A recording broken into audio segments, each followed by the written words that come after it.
Please join me in welcoming Mike Massimino and Buzz Aldrin.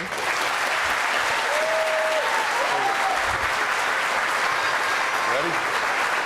Yeah. Okay, how's everybody doing? You can hear us okay? All right, so this is really, I know, hopefully you're very happy to be here. I am thrilled to be here, sitting next to my hero, Buzz Aldrin.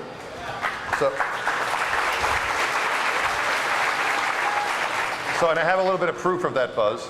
You guys have, there's a photo here that they may put up here of me 45 years ago. So that's me, Buzz. And you know who I'm dressed up like? Take a look. Who do you think I was trying to emulate in that picture? You. Who's the doggy? The dog is Snoopy. Snoopy. That's Snoopy. But next to Snoopy, that's me. And that's me dressed up like you when I was 6 years old. So 45 years ago, I was 6 years old watching you guys do your thing and was inspired to get a real flight suit like Mario is wearing. And I'm sure these guys feel the same way.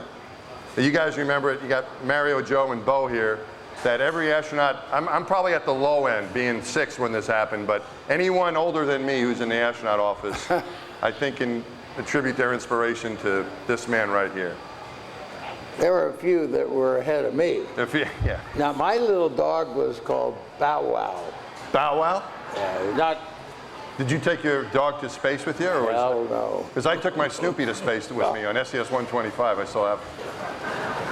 We're a little short on weight. Buzz, we have a film that we're going to run that shows about, I've been told it's about 4 minutes or so.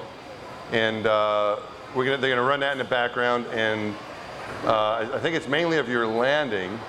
And we're looking for, if you want to narrate or tell us what we're looking at there, I think we would all enjoy that. Eagle, you're looking great. Coming Well, in 9 minutes. we're a ways down the descent. You can tell by the angle. Altitude 5,200 feet. And you can see the landing gear sticking out over here. We started the powered descent upside down with the engines and the landing gear going like this so we could look down. Then about 30,000 feet we rolled over, pitched over so the landing radar could begin to pick up altitude and velocity over the ground. This was fed into the computer. The computer thought there was a different altitude and velocity. Well, which is right? Eagle looking great. You're not the computer, the radar. So we would change the computer altitude 16 so that it would get the latest information measured from the radar. Still looking very good. We're beginning to get a little close. I'm not sure what this bar is coming across. Maybe a shadow? But as you see, we're coming down over here. We had already had program alarms at about once every 2 minutes, but we were given the go on those 12:02 program alarms. We got about to 3,000 feet, and we got, computer changed its mind. Now it was a 12:01 alarm. And the guy in mission control said, we're go on that flight. Now, communicating with the spacecraft is an astronaut, and he's called a CAPCOM, capsule communicator. 300 feet down, 3.5. And we had briefed Charlie Duke on 1.5 down. what we were going to call ourselves 70. once we landed. So Mike Collins knew, I knew, Neil knew, Every shadow up there. and I thought Charlie knew. Down at 2.5. 19 forward. Altitude, velocity. Now up in the top picture, 220 feet. there's a 13 forward. UFO. 200 feet. 4.5 down. 5.5. I think this ended up being called West Crater or a boulder field 5.5 that we didn't want to land on. forward. So there are a couple of things you can do to avoid that. You can pitch up, slow down, and land short. 3.5 down. But if you pitch up, you won't see where you're going.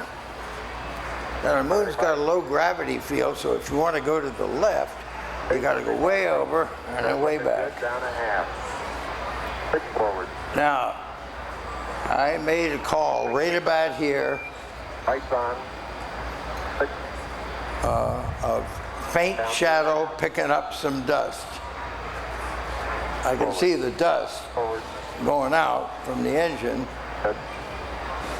40 feet down, 2.5.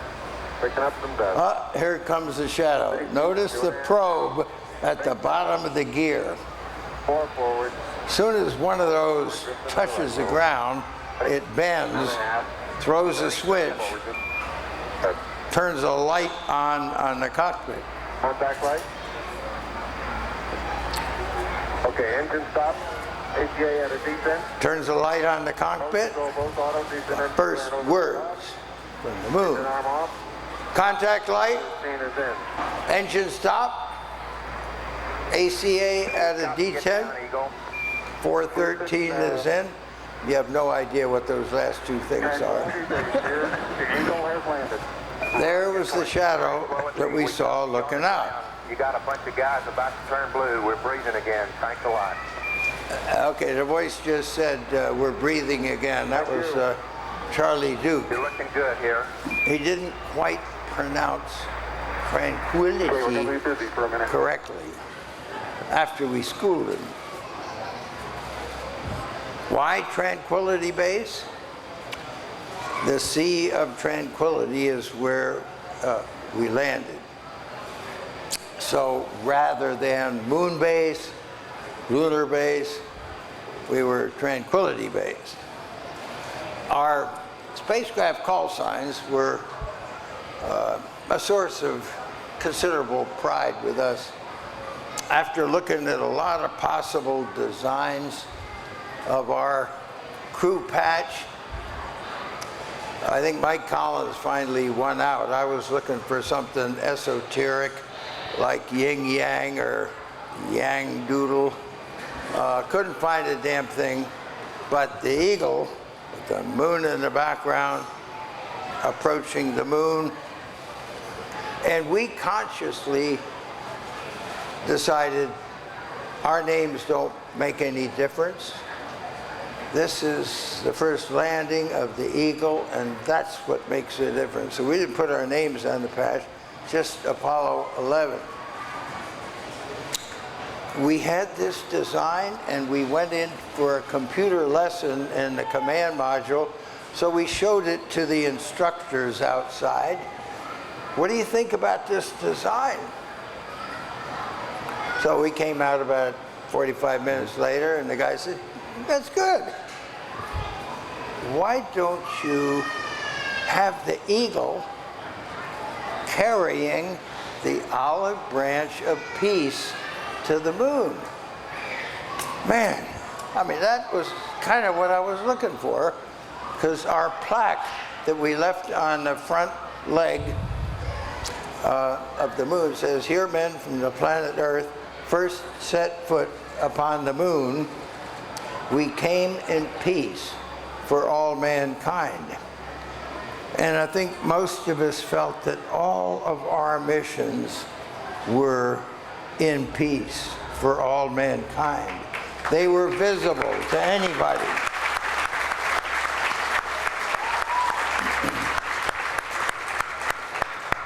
Now, I guess it was me who said, "Now, the dove of peace carries the olive branch in his beak.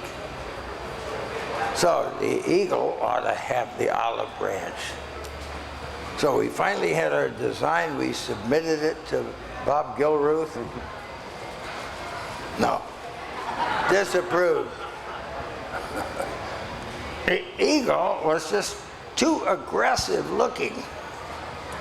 So we took the olive branch, put it in the eagle's, where he picks up the salmons. You know, you see the eagle going around, he grabs the salmon. Not with his beak, with his Anyway, that was our lesson in eagle fishing. But we had already had metals made up with, but that's like the stamp that's upside down. It's much more valuable. Yeah. The names Columbia and Eagle were meaningful, we felt. Eagle, of course, is the symbol of our country. Eagle to me means something more because my first airplane ride at age 2 was in a Lockheed Vega high wing. My father was flying. It was a Standard Oil of New Jersey airplane. So it was basically white painted red with the feathers and everything of an eagle on the airplane, and along the side and the tail, it was an eagle. Everything is right. Now, Boy Scouts, did I ever become an eagle? I was a pretty stellar tenderfoot because I went to a summer camp in Maine. Okay, we're on the moon. What's next?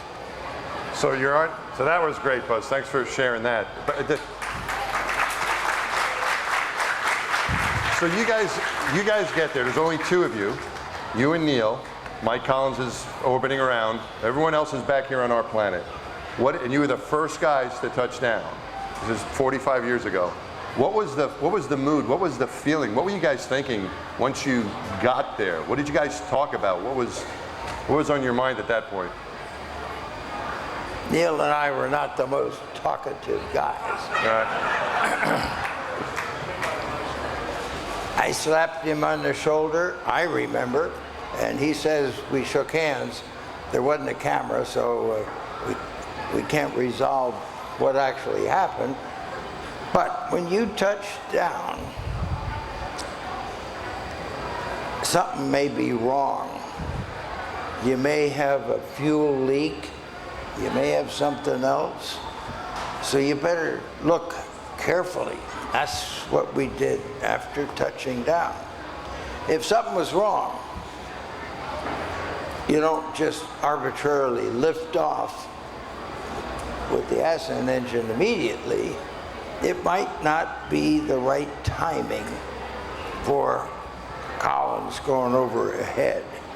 So there were certain discrete times, 1 minute and 13 seconds, 1 minute and 58, 2 minutes and 20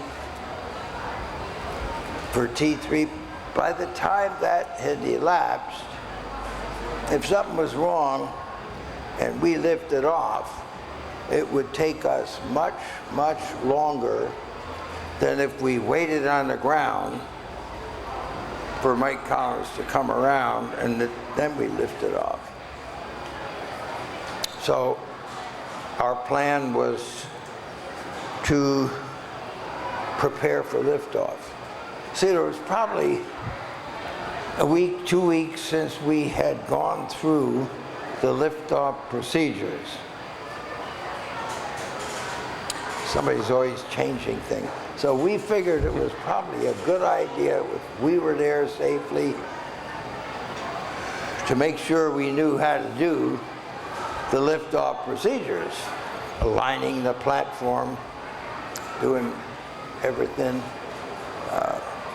Now, because we thought that was a smart idea, and I'll stand by that, we got to the countdown and the computer was figuring it out. And we knew we weren't going to push the button and lift off. But there are a lot of times, I don't know about your crews, but when one crew has a good idea, it turns out the next crew doesn't think that was such a good idea.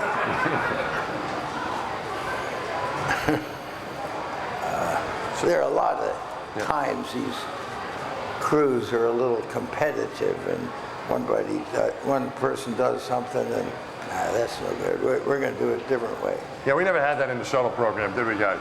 You didn't hit any golf balls. No, I hear what you're saying.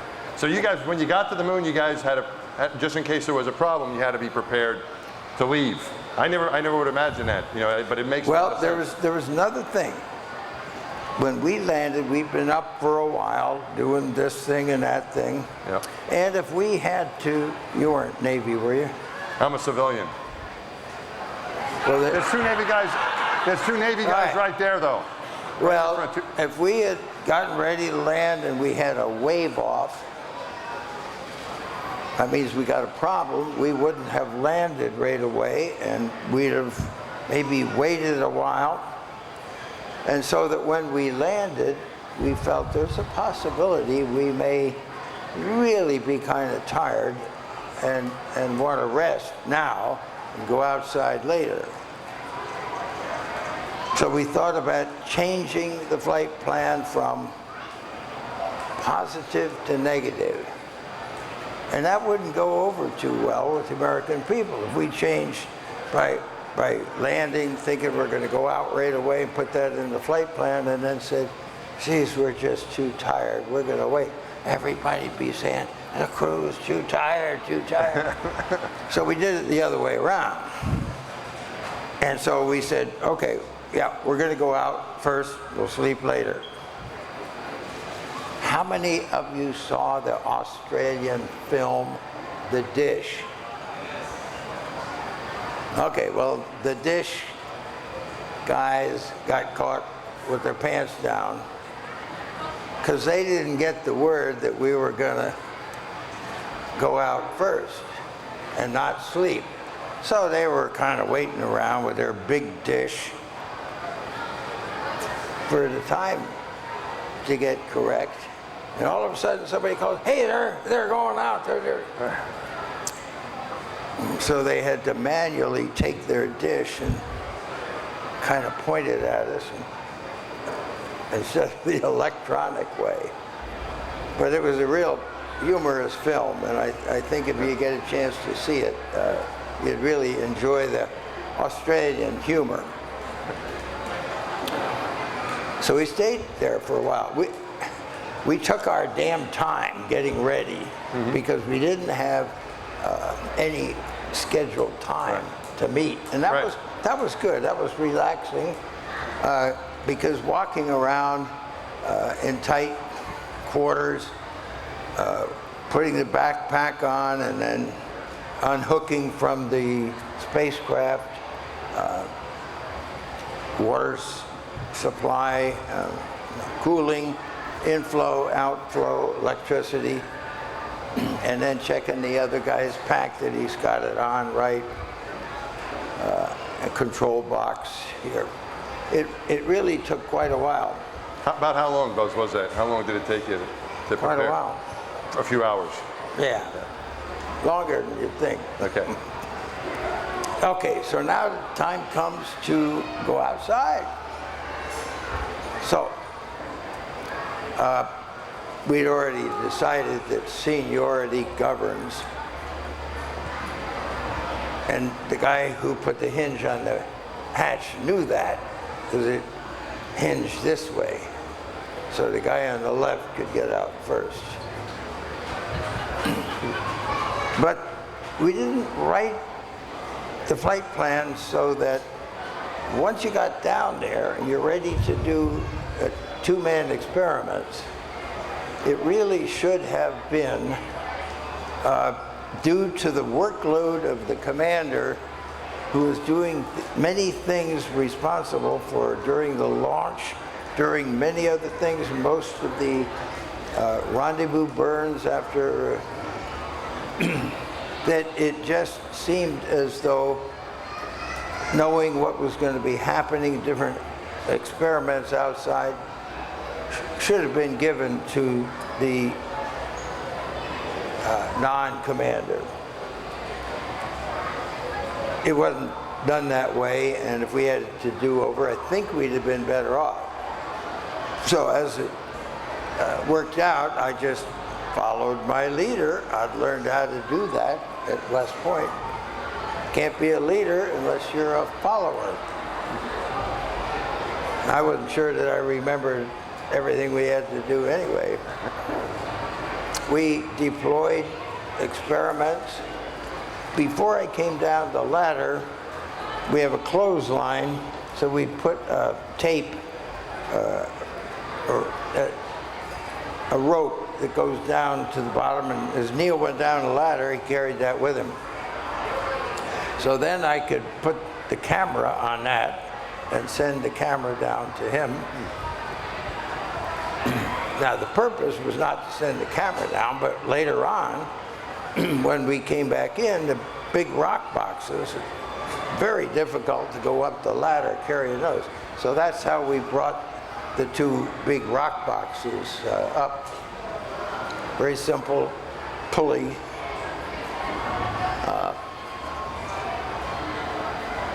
Space operations is the judicious selection of technical, complicated things and simplicity. That's why we use special pens that'll write it upside down and underwater, and the Russians use pencils.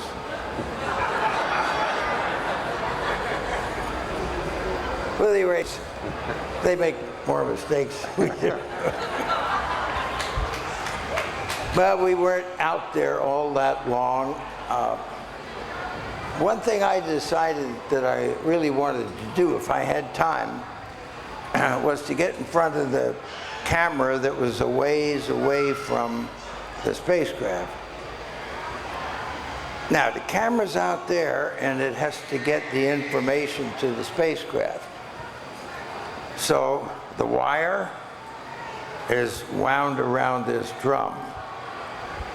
And we test this on Earth by reeling it out, and it lies flat on the floor.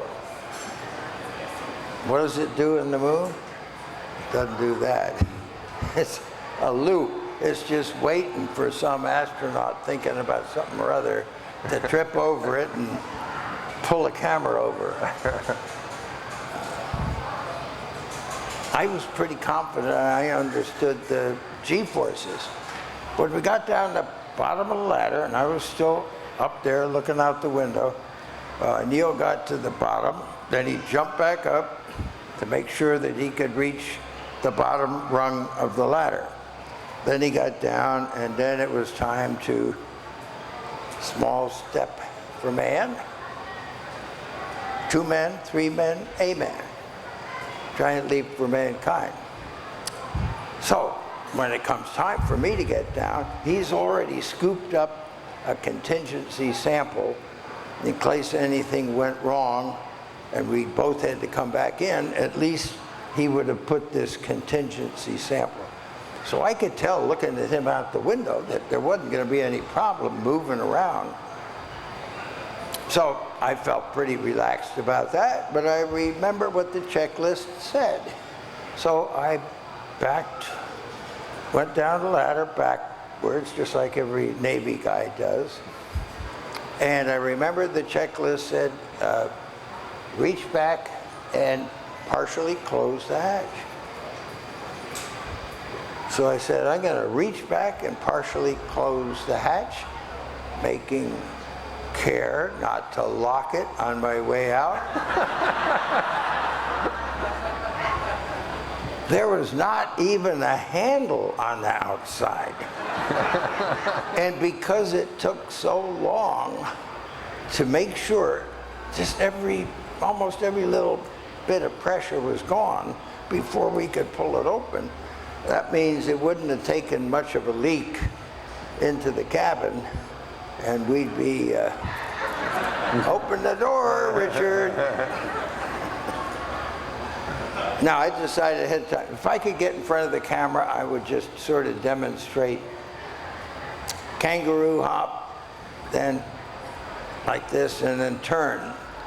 Now, on Earth, with the backpack like this guy has, we'd have weighed 360 pounds. Pretty heavy. But on the moon, that's only 60 pounds. So that means you have this mass, but you're not being pulled down, so you can kind of think you can turn, but the backpack wants to keep going. So you have to make an allowance for that, but you can go like this. And turns out the best way, I think, was sort of the way a horse gallops. You put one foot down, you recover from that, then you stabilize, then you can lift off with this one and jump and do that again. So it's sort of a boop, boop, boop, boop, boop, boop. Not that you have to know that. I think this is what we want to know. You know what? This is great. This what it was like for you to be there, taking us with us, taking us with you there.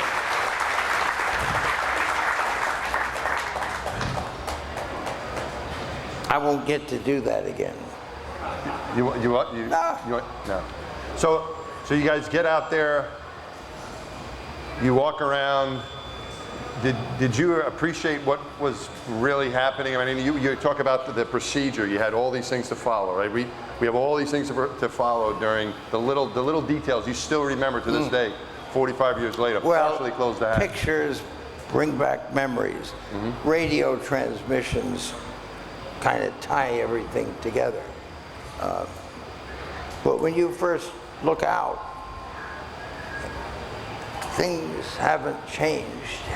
And what I'm looking at in thousands, maybe hundreds of thousands of years, everything's looked the same. A little bit more dust on it, maybe. Now, if you picked a place where, boom, 300 years ago, something hit there, why, that would be a little bit fresher. But you're looking at part of 14 days of sun. It gets very hot. We landed with the sun behind us, so that we were looking this way and the sun was this way. And if you think a little bit, the sun was casting shadows on craters. And we could see that. And that gave us much greater perception, just knowledge of what the terrain really looked like. If anybody's a skier, you know, if you ski down a hill with the sun behind you, the little clumps of snow just make visibility great.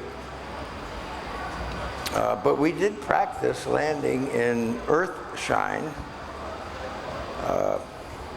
if that had turned out to be a good thing to do, but we didn't have to. We get back in the spacecraft, and now we're a little tired, but we got to take these things off. And it's like guys really cramped, moving around, taking stuff off, and hooking back up to the onboard system after it was pressurized. Then we dump the pressure again, so we can take the backpacks, throw them overboard. Now, we'd been out there on the surface putting a seismometer. The guys back in Houston could hear it when the backpack hit the ground.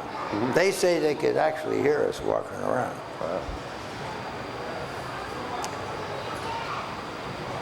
Now, this was time for our sleep period.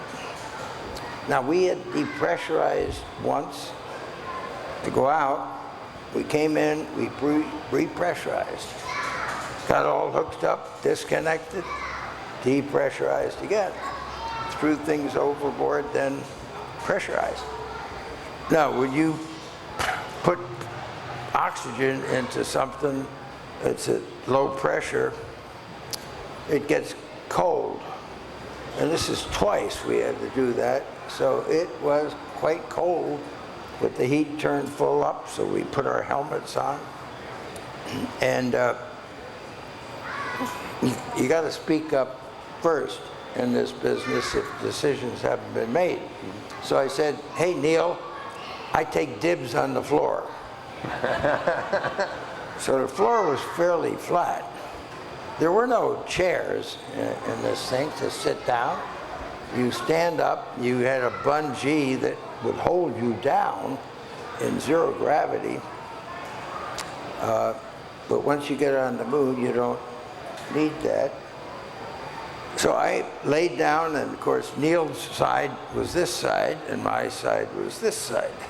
So I lay down this way.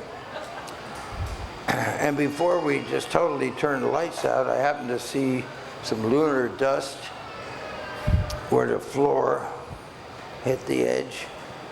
And there was something that didn't look right. It was a circuit breaker. Now, circuit breakers are pulled out to isolate a circuit that you don't want to operate. For example, parachute jettison. Now, that you do after you get on the water. You don't want to jettison the parachutes on the surface of the moon, so you keep that in a number. You want to make a descent, the engine circuit breakers are out, you got to push them in. So I look along the circuit breakers, and it's engine arm. We missed a good line. Houston, we got a problem. Now, we had to describe what we thought we saw. Yeah. And it looked like it was broken off, couldn't tell too much.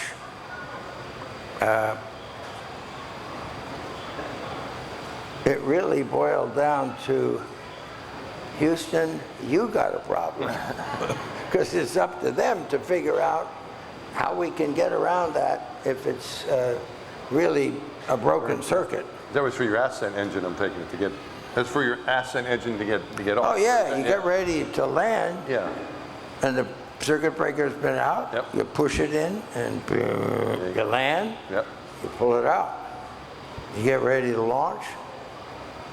You're not going anywhere without pushing that circuit breaker in. So we wake up the next morning. They said, we looked real carefully, and we recommend that instead of 5 minutes, whatever it was, before launch, you make it 2 hours before. Try and push it in. Now, there's electricity behind this panel with all these circuit breakers. So I didn't think it was a good idea to put my little finger in there. We had Fisher metal ballpoint pens, but that's metal, so I didn't think that was a good idea either. There was a felt tip pen that made writing numbers down a whole lot clearer and stand out. So that's what I used. Now the guy back in Mission Control didn't know we had that one, so he was telling the public that we used a Fisher pen. Months later, Fisher Pen might started advertising that it was their pen that saved Apollo 11.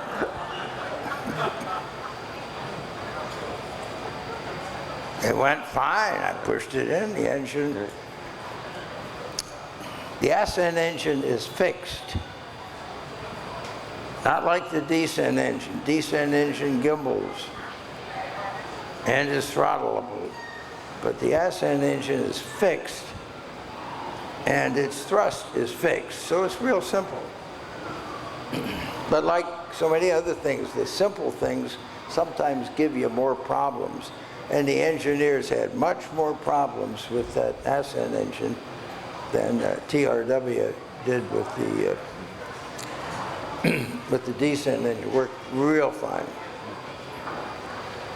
So you guys got back, launched, everything worked, the circuit breaker went back in, powered up, there you go, another launch more or less, rendezvous with Mike, and a few days to get back. And I think we're almost ready to start taking questions, but there's one more thing I want to ask you, Buzz. The whole experience of doing this, on the way back, I mean, it must have been for you guys after having accomplished that. And I remember you read some passages and during a little press conference I think you guys had, You want to share, can you share any of that, what your thoughts was after you're coming off the moon and you're coming back home? No, this what was that like after for landing. you? What's that? Was This after was landing? after You did landing. that. Can you tell us about that? In Do you that mind? 2 hours, Okay. I felt, gee, we're successful making the first landing. We ought to think about what we're thankful for and maybe have the world join in. Mm-hmm. So after looking for the ideal patch and not finding it, I checked with our preacher, what is something that can be done? He wasn't sure, and I said, well, look, can I serve myself communion? He says, I don't know. You're an elder. I'll check with the higher-ups. He said, okay. So I had a little chalice and a little wine and a little wafer. I felt I needed to tell Deke Slayton what I was doing. He was the head, or two, the head yeah. of FCOD at the Well, flight crew officer. Yeah, he wasn't astronaut office. He was above Yeah. that. So I said, Deke, this is what I have planned, and we have this on board. So he said, you can do what you want. Just don't say anything about it.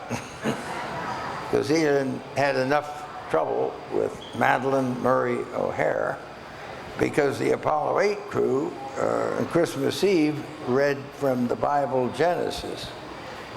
And it was an extremely appropriate thing to do. I didn't feel I needed to tell anyone about it years later. But at certain times in your life, certain things seemed appropriate, and that was appropriate then. I probably would do something quite a bit different now, because I was a little sectarian. Now we got back and landed in the Pacific Ocean. The engineers that had built this capsule like that one and this one, they just assumed when it lands in the parachute, it's going to stay that way. So they did some water tests, and they found it, sometimes they boop, boop, turned upside down. It was kind of late to redesign it, so they had to put some big balloons that they could inflate that would turn it right side up. And I just figured the wind had blown us over, and that's why. But the wind, when you look at the parachutes coming down, the three of them were right smack on either side. So it couldn't have been much wind. I don't know why it was. Maybe somebody rocked the boat at the wrong time. So we're in the water, upside down, turn right side up. And now we knew we were contaminated. And we knew that they would stabilize the spacecraft. Then they would open up the hatch and throw in 3 biological isolation garments. So we put on these big garments with a filter out here. Now, from the lunar module, there was a lot of stuff from the suit, so it was contaminated. We got into the command module, we vacuumed off a little bit, but you know, that wasn't quite effective. So there's some lunar dust around the command module. So we threw in these suits, put them on, but still there was a good chance that these isolation suits had stuff on them. So we got out in the dinghy, and the guy had some kind of disinfectant and a rag, and he would scrub us down. And I guess the germs that we had would probably be on the rag. So with a little string, he had a rock, tied around the rag, and threw it in the ocean. So all the germs from the moon. We're now at the bottom of the ocean. What else can you do? That's great. I think we're probably ready for, looking for someone who's supervising this over here. I think we're about ready for questions. But let's give, I am so thrilled to be able to hear this story. This was, for me, a great treat because we heard, you know, we can read the story of Apollo 11. But I've written a few books about it. He's got some books about it. But to actually hear what it was. Children's books and another one coming out, Mission to Mars. Are they on sale here? You have them here in the bookstore here? So you can, but to hear that, to hear your personal story from start to finish, for me was extraordinary, and I hope everyone else enjoyed it as well.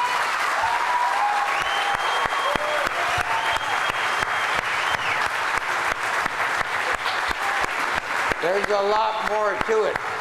Flicker flashes.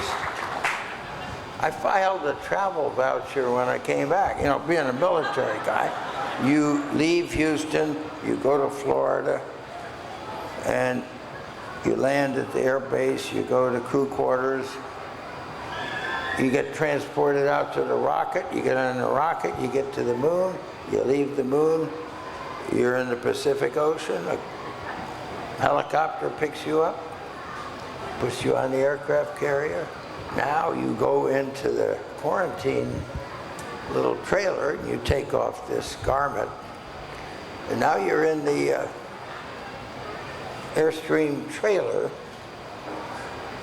and they put you on a flatbed to take you from Pearl Harbor to Hickam Field. Then they load you into a C-141 and you fly to an airbase, Ellington Field. Then they put you on a flatbed again and tow you down to Houston. Now, all of these things are owned by the government. The airplane that we flew. So I filed a travel voucher, and if the government supplies the meals, you don't get paid for that. And if they supply the quarters and the transportation, it's all government supplied. So my travel voucher for going to the moon and back, I got paid $33.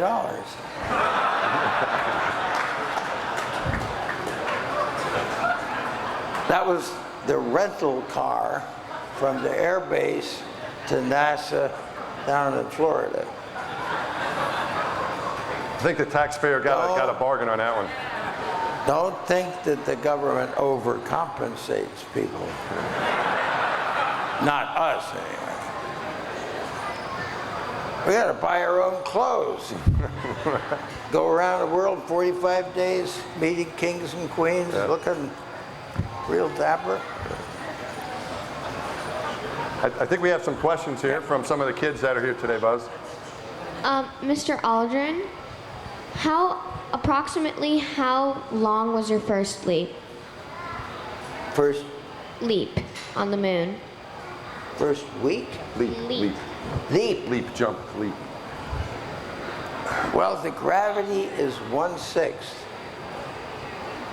But don't get lulled into jumping to conclusions. That doesn't mean you can jump 6 times as high. You can jump by muscle, changing the knees from crouch to straight, but as soon as your foot leaves the ground, you can't do anymore. So it's muscle power during that short period of time, and nothing says it's going to be 6 times just because the gravity is 1/6. It's easy walking around. It's easy if you tilt over and your center of mass exceeds the edge of your foot. Just try it when we get out of here. Just lean over, and when you start to fall, what do you have to do? You got to push in a hurry and put your foot out there, or you'll fall. Not just on the moon, you just kind of push off. Much easier. Libby has one? Let's go. Anyway, I went there and I think we're going back over. Okay. I mean, were you like nervous when you were going up into the moon, like that something might happen on the ship?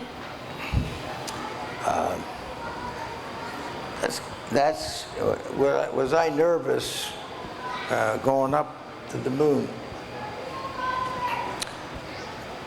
I was nervous after shooting down an enemy airplane on the other side of the river all by myself.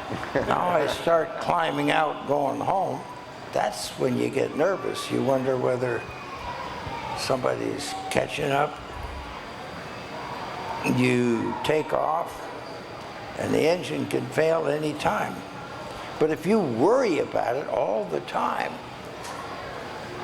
you're clouded. Your mind is all clouded thinking about what might go wrong.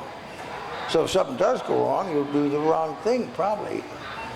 So the best thing to do is to have a clear mind and don't worry about it. It's too late to worry.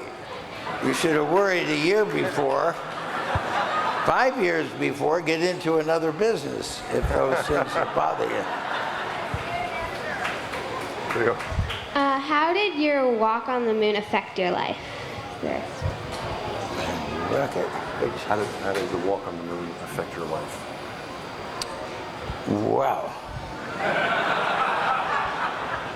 The book was not, my first autobiography was not Journey to the Moon. It was Return to Earth. Because it was the coming back and then seeing what's going to happen, parades and this and that. Now you're going to, you're kind of a big hero one day, and the next day you're just driving along and the cop catches you over speeding. If things don't kind of work out, and they really didn't, I wanted to go to the Air Force Academy and be Commandant of Cadets, because I'd been there 2 years, and I was the first astronaut that hadn't just retired, first one to go back to the military. And I had 21 years of service, and I thought being Commandant of Cadets would be a good thing to do. Remember, I had not gone through test pilot training. It was my thesis at MIT and other things that got me selected. Well, the older ones may appreciate this. I had a classmate at West Point whose last name was Vandenberg. The same name as a 4-star General Chief of Staff of the Air Force. Guess who got the job at the Air Force Academy? So what are we going to do with this guy Aldrin? Oh, let's send him out to the test pilot school. I don't know anything about testing airplanes. I didn't go through the school. So here I am, been away from the Air Force 11 years, and I come out there, and the students are expecting me to know everything that's going on. Based on what students told me and instructors, they really appreciated all the things that I really tried to do and explaining to them the job that I had before and what it was like. But it wasn't a satisfying assignment, and I didn't want to keep in that, so I retired. I cut off my ties to NASA, to the Air Force. I wasn't sure what I was going to do. Thought about joining one company, but suppose if that company goes under and it doesn't get the big contracts, then I'm just a worker bee somewhere. So I started just doing things on my own, a little bit of work with TRW, a little bit with SAIC, no big deals. But I had inherited a family trait of depression, and my grandfather committed suicide, my mother committed suicide a year before I went to the moon. So it ran in the family, and I knew these things were sort of there, but I'd try and cover them up maybe. So I began to drink more and more and more. Now we had two problems. And you can't fix anything that isn't quite right up here. If you have tendencies, it's all clouded, so you got to stop drinking before you ever fix them. So that's what I had to do for the next couple of years, and that's why it was not Journey to the Moon, but it was Return to Earth. And I became an illustrious national chairman for mental health.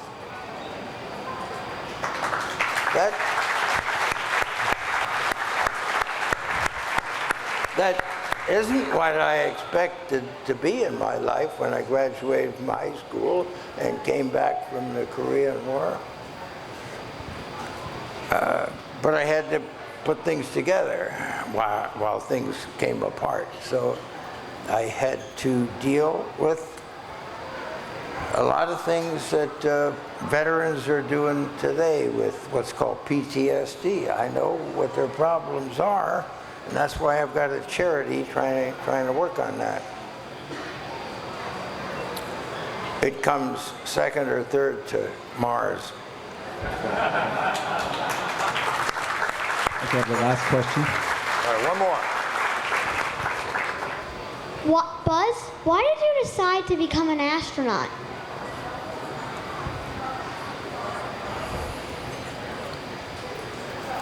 Because I thought I was coming pretty close, and that why couldn't I be? And then somebody wrote some silly rule that said I couldn't, and that wanted me to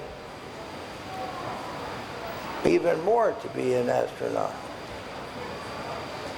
I'll tell you an interesting story. A little older than this, when you get through high school, you'll have a yearbook.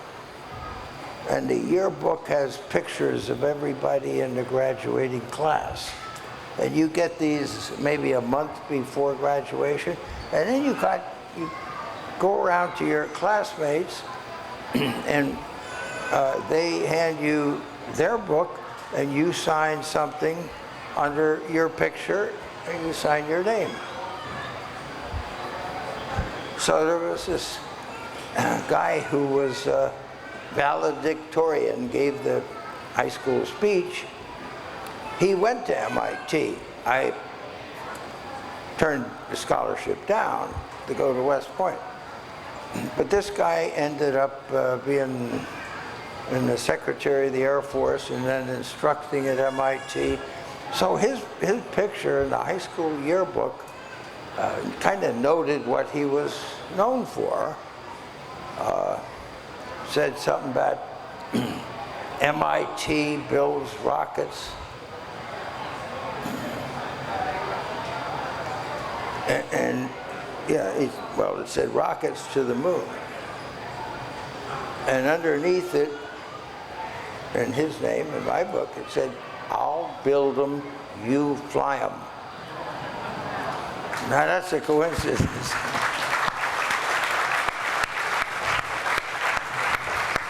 That it? Thanks, Buzz. Now I'm going to tell you about Mars. So first of all, we have to thank these two incredible heroes, Buzz Aldrin, Apollo 11 moonwalker, Mike Massimino, astronaut, space shuttle, fixes the Hubble telescope. Campers, these are the folks that we hope inspire you to be tomorrow's scientists and engineers and researchers. Astronaut, thank you for being so kind and patient. And to everybody here, thank you for sharing your Friday with us, and we hope you have been inspired. Please enjoy Space and Science Festival throughout the rest of the weekend. There's plenty to do. Thank you so much.